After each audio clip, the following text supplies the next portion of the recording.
What's going on, guys? A new, brand new theme has just been announced, Brave Token theme. So yeah, you're the main character of your own fantasy story. I have no idea what they are, so this is going to be interesting. But before we start, friendly reminder to like, subscribe, blah, blah, blah. Alright, let's get into it. Ritual of Aram... okay, it's gonna be a ritual deck, LMAO. You can only activate one card with this card's name per turn. You can not activate the effects of monsters you control the turn you activate this card, except special summon monsters. Okay, so you can't really do anything with normal summons. If you control no Brave tokens, you can special summon one Brave token. Then if you do not control Journey of Destiny, you can place one card from your deck face up in your spell and shoves... Wait, the fuck? Whoa, you can place one card...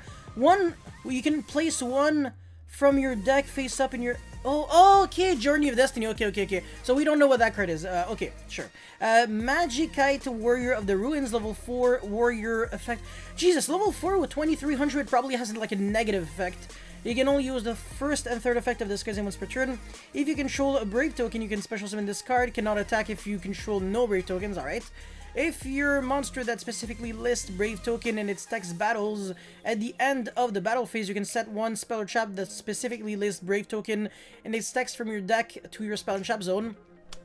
It relies a lot on tokens, so it probably has the same flaws, Jesus, as Yang Jian, meaning that token collector should be insane against this deck.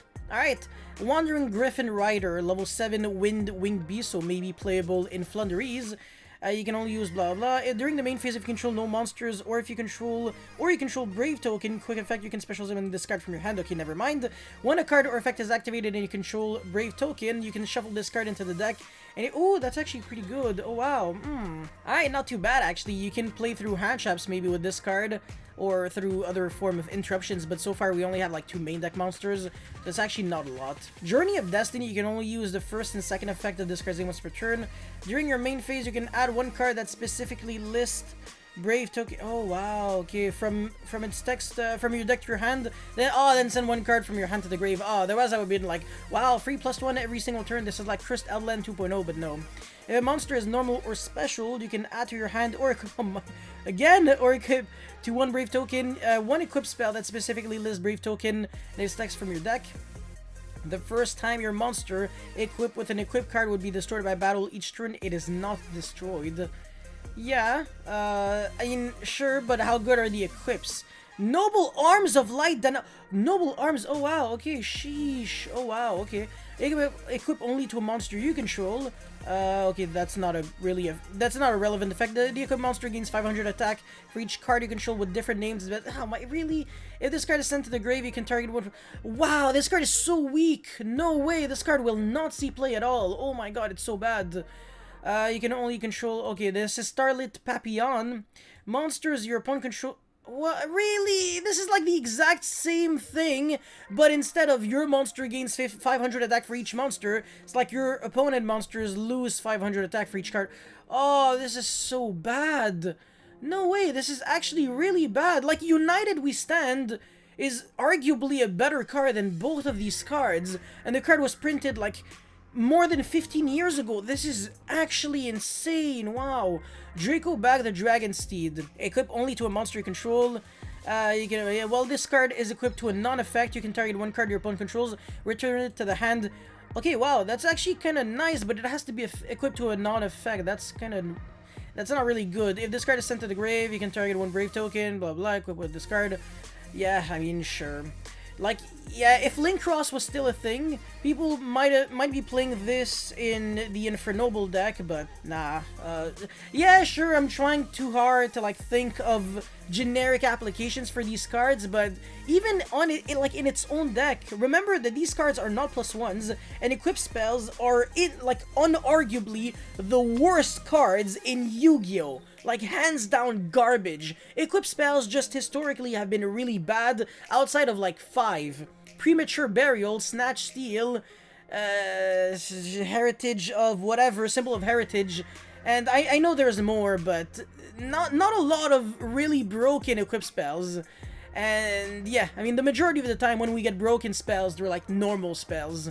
And field spells are also like degenerate, but equip spells, Alright, Zarahram, the Dark Temple. Field spell, speaking of the devil. So while you control a monster equipped with noble arms of light Denel, your opponent cannot activate cards or effect during the battle phase. I mean, it's pretty slow. Once per turn, when your Brave token destroys an opponent's monster by battle, you can inflict damage to them equal to that monster's original attack. Yeah, once per turn, if you activated this card's second effect this turn, you can add one field spell that specifically lists Brave token and its text from your deck or grave to the hand, except itself. Okay, so we have more field spells. Interesting. Okay, the Woods of Lost Flowers. Your monsters equipped with Starlit Papillon are unaffected by your opponent's activated effects. Once per turn, when your Brave token destroys an opponent's monster by battle, you can draw one card. Alright, this is the kind of effect that I just want to see more often, or something a bit better. Yeah, a bit better than this would have been cool, but whatever. Once per turn, if you activate this card's second effect this turn, you can add one field spell that specifically lists Brave token. Okay, yeah, sure. So you can basically search the other one. Alright. Normal trap card, Thunder Discharge. If you control a Brave token, target one of your monsters equipped with an equipped card that specifically lists Brave token in its text. Destroy as many monsters your opponent controls with an equal or lower attack as possible. Nice, it actually doesn't target, and it's like destroy multiples. Then you can equip one equipped spell that specifically lists Brave token in its text from your hand or grave to that appropriate. Oh my god, I actually have cancer every time I read that specifically lists Brave token in its text. Every single card is like that. Every single freaking card. But yeah, this card's actually pretty nice. Alright, finally. Oh my god. Resurrection Breath. You can only... Oh, okay, yeah, this is the last card because this is a reprint in an armory. If you control Brave token, special summon up to 2 Brave token. It's a card that is... my god. So... If you control Brave token, yeah, I mean, that's the name of the monster, sure. Not like if you control a Brave token, yeah. Anyway, special summon up to 2 monsters with different names from your hand and or graveyard. Whoa, generic? Whoa, okay, whoa. But banish them if they leave the field, and you can equip one equip spell that specifically lists Brave token and its text from your hand or grave to the appropriate monster. When are you ever equipping an equip spell from your hand? This is like insanity, bro. Like, freaking Jesus. Graveyard, sure, but a hand? Bruh. Alright, cool. I mean, yeah. It also says you can equip. It's not like you have to equip. So you can use this even if you didn't draw or had the ability to get a equip spell that lists Brave token in its text, either in your hand or graveyard. So that's kind of cool. And the fact that you can generic 2 monsters, revive back generic 2 generic monsters, is actually really nice. So this trap card is also pretty good. So the 2 trap cards are great. This card's like, yeah, sure, alright. This field spell is objectively better than this one. Like, it's not even a debate. Like, this card's just better. Like, your monsters equipped with Starlit Papillon are unaffected by your opponent's activated effects. So they all become, like, semi-towers. Not great. I mean, actually, your monsters... Wait, you can only control one, though. Starlit Papillon. Yeah, you can literally only control one Starlit Papillon. So why does it say... your monsters equipped with Starlit Papillon? This is... Nah, bro. It shouldn't be plural. Because there's literally no way to have multiple monsters equipped with Starlit Papillon. Literally. Unless there's like a really dark, gimmicky, sketchy-ass card that randomly allows you to apply the effect of like one equip spell to like all of your other monsters. But I really don't think so. But apart from that, yeah, whatever. It's alright. Not great. The third effect is very disappointing because it means that you have to be playing this card, which kind of sucks. And this card is... I mean, like, yeah, it's not broken. The fact... Well, again, the fact that we're talking about, like, an equip spell deck... it's just already a really bad start. So, okay, can we actually splash these cards in, like, an archetype to kind of make them... I don't know, just make that archetype that you kind of splash these cards in a bit better. I don't know. This is like a token generator, but it does lock you off of not really doing anything with your normal summon monsters. And all it really... Yeah, Journey of Destiny. What? So hold on, where is Journey of Destiny? It's this card, right? Okay, yeah, I mean... This card's kind of nice. So the fact that you can randomly just immediately activate one from your spell and trap zone on top of special summoning a Brave token, pretty fat stats by the way, is definitely cool. But yeah, like no normal summons, like... Like, you can still normal summon, you just can't activate the effects of the monsters that you normal summon. So, Inspector Border would still work with this card. So it would be, like, decent. So Inspector Border is, like, maybe the only normal summon. And then you can equip, I don't know, your monster, your Inspector Border with this card. I don't freaking know, okay? I have no idea. But yeah, Journey of Destiny, great card. I like it a lot. This card, Ritual of Aramnesia. Turns out this deck was not even close to being a ritual deck, so it's kind of like the gimmick puppet ritual spell. It's not a ritual spell. Alright, yeah, and for the monsters, sure. Alright, I'll take them. I'll take them. They're not broken, but I'll take them. It's fine. I'm not gonna cry too much. But we can't argue that these cards, every time I read Battle Phase on a card, it has to just not be great. It just has to. I mean, like, come on, Warrock. You can't even say, oh, you're just being negative, bro. Warrocks are actually extremely good, bro. They're really fast, and they're, like, some nasty combos that you can do. And every time some, like, people say stupid things like that, every time their combo is like, yeah, if you open, like, Super X with, like, the Gookie and, like, the Warrock extender and, like, I don't know, another warrior, look at what you can do, Appaloosa, Dweller, like, it's insane, bro. No shit. But it's not a Warrock combo. This is probably gonna end up being the same, where all the cards are just not good enough to make an archetype viable. And I want to say, this is like such a bad start to make an archetype that I don't think it's going to be ever really, really good.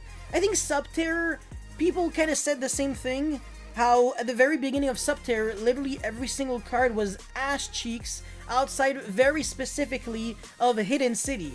And Hidden City is not a Subterror card, obviously, but whatever. The important thing is that there was no Searcher, Fiendus didn't even exist, so there was no Guru, no Fiendus. Literally, you couldn't do anything. The only cards that I guess you could say are still playable today that existed before were like Archer and freaking Umastrix, and even Umastrix nobody plays anymore. And this was like Guru, like Subterror at the very beginning, and look at where it is right now. It actually managed to top a few YCSs, and the deck started out being absolute garbage. Spiral, you can't say that. Spiral, a lot of good cards existed since the very beginning where you read them and you're like, okay, alright. This deck is definitely like a few cards away from being good, but there's definitely potential. I mean, the Spiral Last Resort, great field spell, come on, nobody's going to argue with that. And then we had like what, I mean, Super Agent was played generically. By the way, it was a generic level 4 warrior monster, and people would just RNG the card.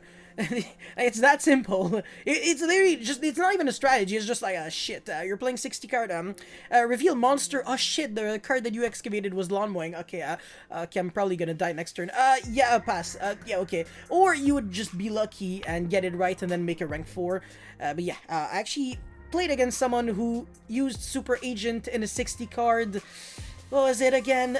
Zombie, Dinosaur, whatever, the 60 card deck back in Pendulum format. Actually, that was YCS Memphis, the YCS that I topped. Good old days, by the way.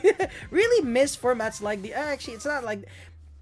They're better than the formats that we have right now, but it's not like they are like the reference for health. Obviously not, but yeah. It's not like YouTube was a good platform to kind of have a discussion on that, because people kind of just want to... yeah, never really want to agree or like discuss about anything. They just want to tell you that you're wrong and stupid for thinking the opposite of what they are thinking. But anyways, that's kind of it for this archetype. I kind of made myself clear with how I feel about these cards. Yeah, it just some good cards for sure, but not the way you start an archetype. So I think this is going to be absolute garbage and unplayable. Thank you so much for watching, and I'll see you next time. Peace.